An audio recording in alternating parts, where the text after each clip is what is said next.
Македонија е лидер во Европа по стапката на сиромаштие. Дефиниран според критериумите на Светската банка.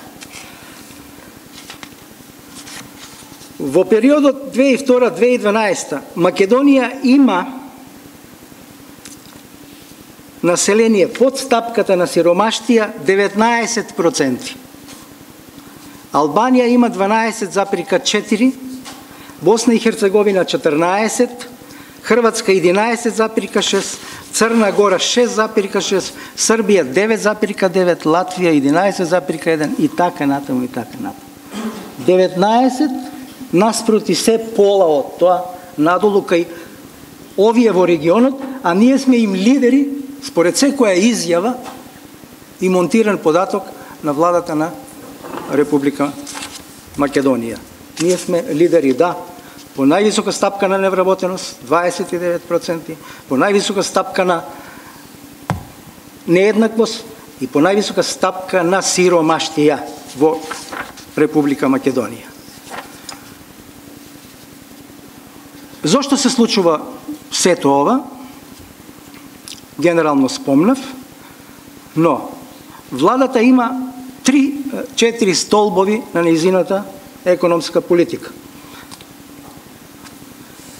Странски инвестиции, зголемување на јавниот долг, ниски даночни стапки со така наречениот рамен данок,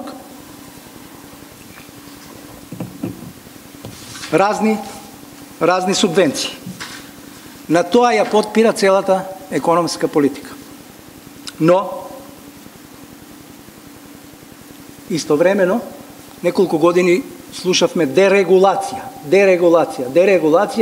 Тоа беа илјадници конференции за печат какви резултати се остваруваат на полето на дерегулацијата, поаѓајќи од доктрината на владеачката партија, запишена во партиската програма, дека тие се за мала држава. Ефикасна. Значи за мала администрација, за слобода на пазарот. Што се случува во врска со овие столбови? Идејата за мала ефикасна држава ја изгубија по патот, одејќи. Наместо тоа, од дерегулацијата направија хаос. Наместо тоа, ја дуплираа државната администрација. Носат секојдневно безброј измени на законите, нови закон. Безброј одлуки кои најчесто си противречат, немаат никаков концепт, но постојано се мотивирани од популистичкиот ефект кај разните таргетирани социјални слоеви. Вистински хаос. Не постои концепт. Демохристијанинот, конзервативниот либерал, се претвори во кейнсијанец. Наеднаш требало да се трошат многу пари во услови на криза. Се разбира по туги пари, по зајмени, не нивни. А Европската Унија не е способна да ги натера да ги дадат бројките за јавната администрација. А тие никако не ги кажуваат колку луѓе има на грбот на приватниот сектор од партиските војски. Никогаш не била подепрофесионализирана и попартизирана и помалку ефикасна администрацијата јавна во Република Македонија. Изостана придонесот за растот на огромните трошоци за привлекување, изостана придонесот од трошоците за привлекување на странските инвеститори. Комплетно изостана. Ресурсите на Република Македонија им се подаруваат на оние 1% во светот богати луѓе.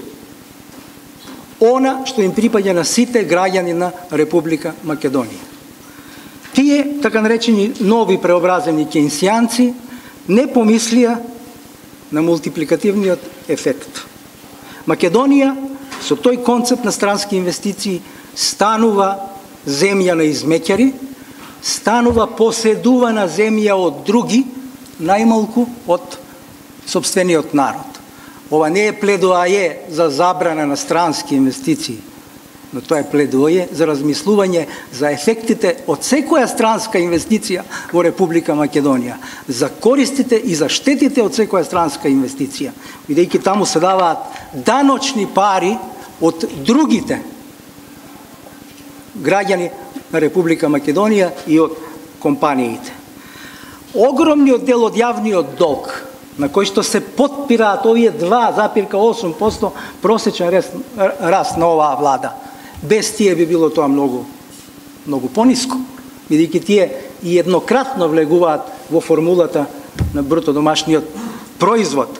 Огромниот дел од јавниот долг го потрошија непродуктивно за политичка корупција на избирачите, за извитоперување на историјата, за купишта зданија, именување на ликот на Скопје од каприци и заблуди, само не познати на нашиот лидер, за објекти кои стануваат трошок на тенките буџетски приходи, за купување на новинарски и интелектуални совести и совести на очајници од децениската агонија во која што се наоѓа земјава, само за да го продолжат обстанокот на власта, да создадат своји поседувани олигарси, како замисла за трајно финансирање на својот политички живот, како освета за тоа што претходно некои други станале такви, како подкрепа на својот и фамилиарниот живот после денот Д.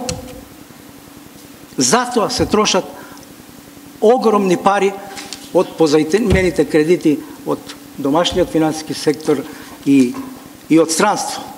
Се трошат за менување на меморијата на граѓаните на Република Македонија од детството до староста.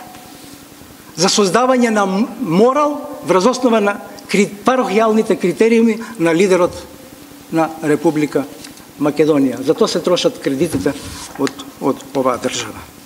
И затоа стигнавме каматите за јавниот долг во 2015 година, не целосните камати, само оние преку централниот буџет, да изнесуваат $100 милиона или 1,2% од буџетот, од бруто домашниот производ на Република Македонија. Тоа значи дека во наредниот период тие само каматите ќе јадат 1/3 до 1/2 од потенцијалниот раст што ќе се случува. Ако биде 3%, половината ќе го јадат каматите. А ако имате 100 милиона евра за нецелосните камати прикажени, а имате само 770 милиона за наука, денара,